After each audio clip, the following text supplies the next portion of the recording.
Réunis en sommet, les dirigeants européens appellent à la création de couloirs humanitaires et de pauses pour garantir l'aide à Gaza. Forte tension aux Nations Unies où l'ambassadeur israélien dénonce de la complaisance envers le Hamas et son homologue palestinien un double standard. À Moscou, la Douma vote une hausse de 68% de dépenses militaires supplémentaires pour le budget 2024-2026. La Banque centrale européenne laisse ses taux inchangés après 10 hausses d'affilée. Rishi Sunak annonce la création d'un institut pour la sécurité de l'intelligence artificielle et alerte sur la grande incertitude autour du développement de l'IA.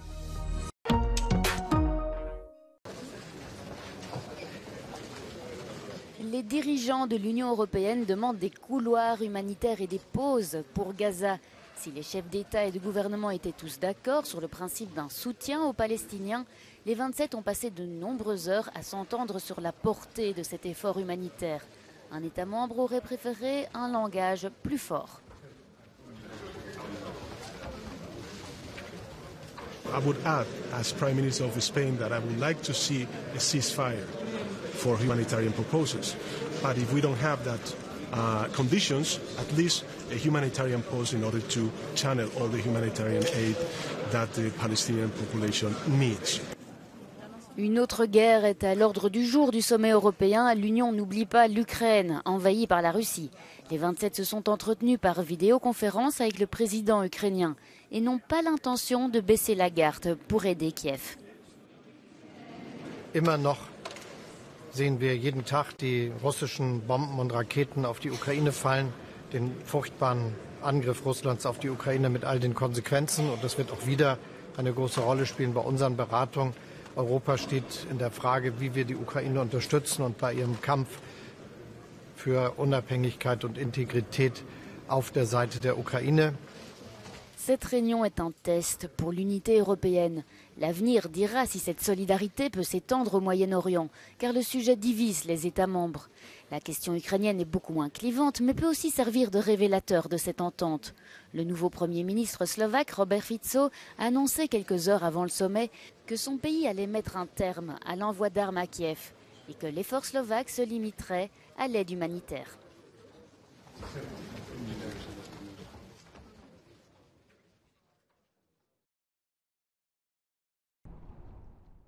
Tension maximale à l'Assemblée générale des Nations unies pour l'examen d'une résolution des pays arabes pour l'arrêt de la guerre à Gaza.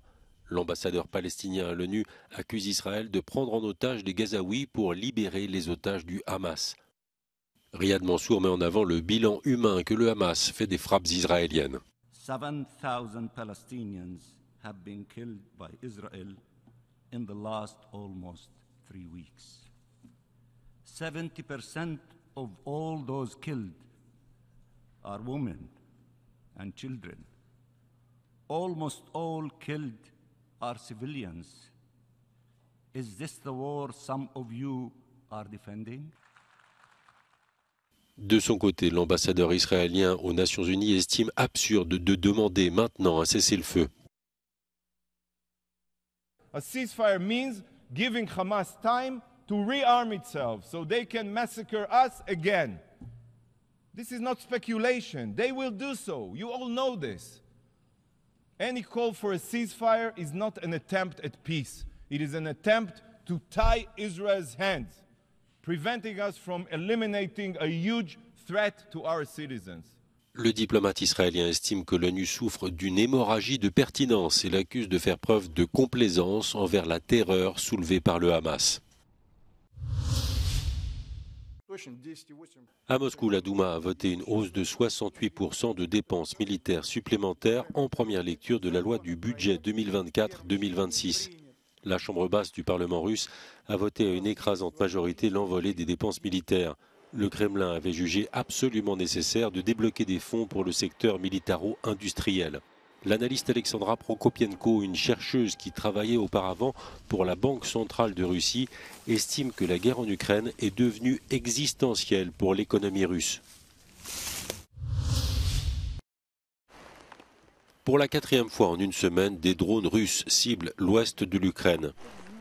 La région de Khmelnytsky, entre Kiev et Lviv, est visée par les frappes russes. Selon un décompte des autorités ukrainiennes, 20 personnes ont été blessées et 300 bâtiments endommagés dans la ville de Slavuta. Вірогідно, що мішенью для цих дронів була Хмельницька атомна станція. Хвилею від вибуху вибило вікна, зокрема і на території АЕС. Цей удар в напрямку АЕС – чергове нагадування для усіх наших партнерів, наскільки важливо посилювати українську ППО та наскільки небезпечно, коли Росія може обходити світові санкції. Une partie de l'opposition russe à Vladimir Poutine a pris le chemin de l'exil et le parti de l'Ukraine. Le bataillon sibérien vient d'être créé, l'unité est composée de Russes et s'entraîne au combat près de Kiev. Я считаю, нужно ликвидировать путинскую диктатуру, ликвидировать ту систему, которая ведет к угнетению людей, к неравенству. Для этого нужна победа Украины. Le bataillon sibérien est l'une des 3 unités de Russes qui combattent côté ukrainien. Au printemps dernier, 2 autres unités paramilitaires russes avaient revendiqué des incursions prolongées dans le sud de la Russie.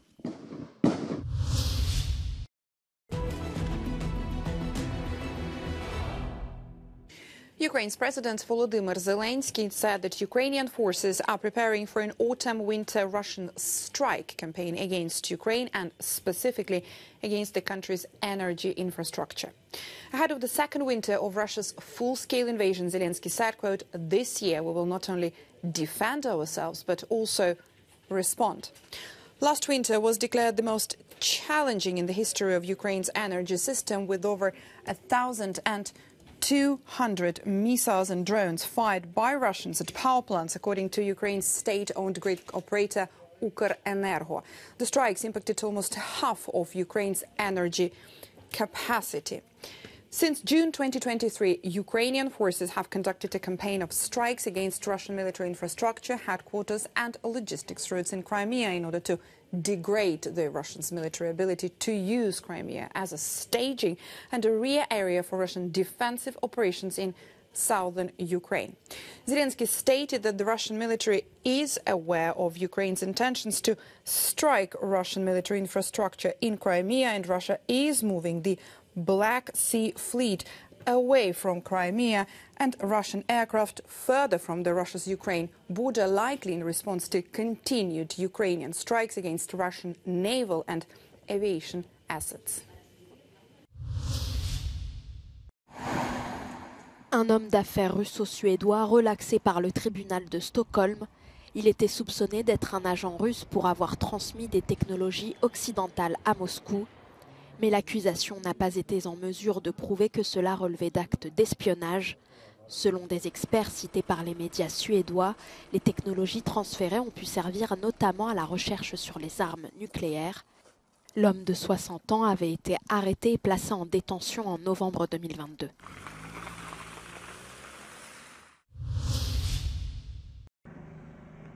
La Banque centrale européenne offre un répit mesuré au taux d'intérêt. Après 10 hausses consécutives, elle a décidé de maintenir le loyer de l'argent à 4,5% après la baisse de l'inflation et la contraction de l'économie dans la zone euro.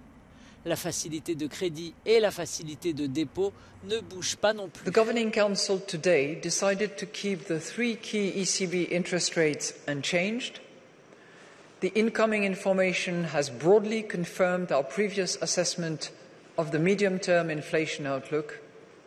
Inflation is still expected to stay too high for too long and domestic price pressures remain strong.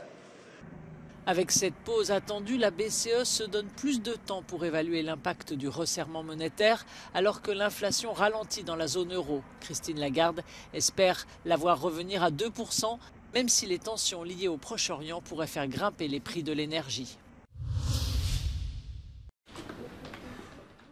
Rishi Sunak annonce la création d'un institut britannique pour la sécurité de l'intelligence artificielle. C'est le premier organisme au monde consacré à l'analyse des risques liés au développement de l'IA. Le Premier ministre britannique se défend d'être alarmiste, mais estime que personne n'est en mesure de prévoir le développement des systèmes d'intelligence artificielle. Get this wrong, and AI could make it easier to build chemical or biological weapons. Terrorist groups could use AI to spread fear and destruction on an even greater scale. Criminals could exploit AI for cyber attacks, disinformation, fraud, or even child sexual abuse. And in the most unlikely but extreme cases, there is even the risk that humanity could lose control of AI completely, through the kind of AI sometimes referred to as superintelligence. Le Royaume-Uni accueille la semaine prochaine un sommet consacré à l'intelligence artificielle. Rishi Sunak espère aboutir à une déclaration internationale sur la nature des risques liés à l'intelligence artificielle.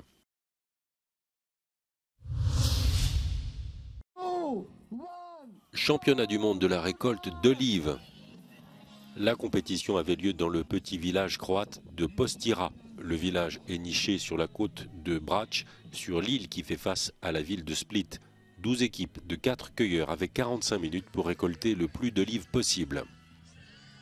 It's cool. I had no idea what to expect when we came here. It's cool to meet people from so many different countries.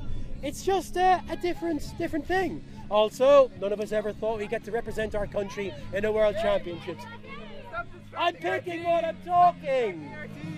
It's actually my first time here in Croatia. It is exciting, and I'm very happy to be here to support this project, which is beautiful.